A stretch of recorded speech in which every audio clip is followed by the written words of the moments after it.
What is going on, guys? Alex here with me using the iPhone 4S for 3 months in 2017. So guys, last year I made a video on the iPhone 4S in 2016 and you guys absolutely smashed the view count on that thing. But this year I decided to do something a little bit different where I actually used the phone for 3 months before doing the video rather than using it for a week. So I wasn't using any other devices during this time, it was just this phone for everything. So watching YouTube, tweeting, Snapchatting, you know, pretty much everything was run off this phone. And what I have to say about it is pretty interesting, so without any further ado, let's actually get into it. So let's start off with what's actually inside this phone. So inside the phone we have the Apple A5 chipset paired with 512 megabytes of RAM, and I have to say, the way that it handles the RAM and just generally using tasks is absolutely awful.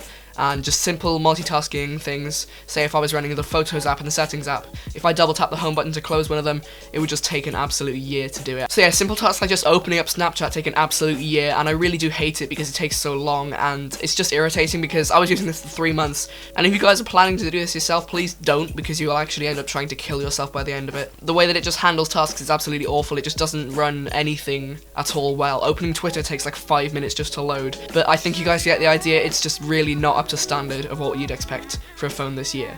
On the screen side, this phone is actually 3.5 inches of screen and it's got a resolution of 640 by 960, and this is just, on the plus side, viewing angles are pretty good and color presentation is pretty accurate as well. I'm pretty much used to like the 5 inch to 5.2 inch display sizes, and just going down to a 3.5 inch phone, you feel like you're literally holding a Nokia 3310 in your hands. Straight above the screen we have the earpiece speaker, the light sensor, and the selfie camera. Now this selfie camera actually is just shockingly awful. Photos are grainy, there's little to no color in them, and they actually just look messy and dirty, and I really don't like the photos at all. And during the 3 months when I was actually using this phone, I didn't take any photos whatsoever, just because I never had the opportunity to, because they're so bad. I think I posted one photo on Snapchat, but that's about all I posted. The same can be said for the back camera, although of course it is an 8 megapixel camera, it still isn't up to standard. Towards the bottom of the phone we have the speaker, the microphone, and the 30-pin charging port. And the inside component that you see could get broken pretty easily if like a stone got in there or if anything got in there. On the software side, this phone is running iOS 9.3.5, which is where it lost its support in 2016.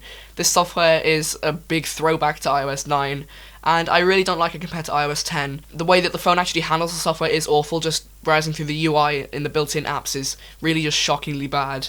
And I really hope, for anyone's sake who has this phone, that you get a new phone soon, because I couldn't live with this for 3 months. I got so bored and so annoyed of it.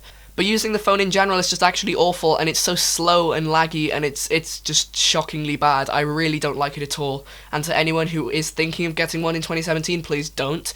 Go to the budget market of phones, because the phone market is expanding so much that you can get more performance for less money. So to sum up this video, after using this phone for 3 and a bit months, I really cannot stress enough to anyone how much you need to run away if anyone offers you one of these phones, or if, I don't know, if you're going to use one, just don't, please just don't, because they are just so lacking in terms of performance these days. They can't run simple apps like Snapchat, Twitter, Facebook, Messenger. Anything you try to run is just lag, and it's pure lag. There's only the occasional time that I've had where it's actually worked well, and even then that wasn't very good. So that's pretty much this video. Thank you guys so much for watching, and I'll catch you guys in the next one.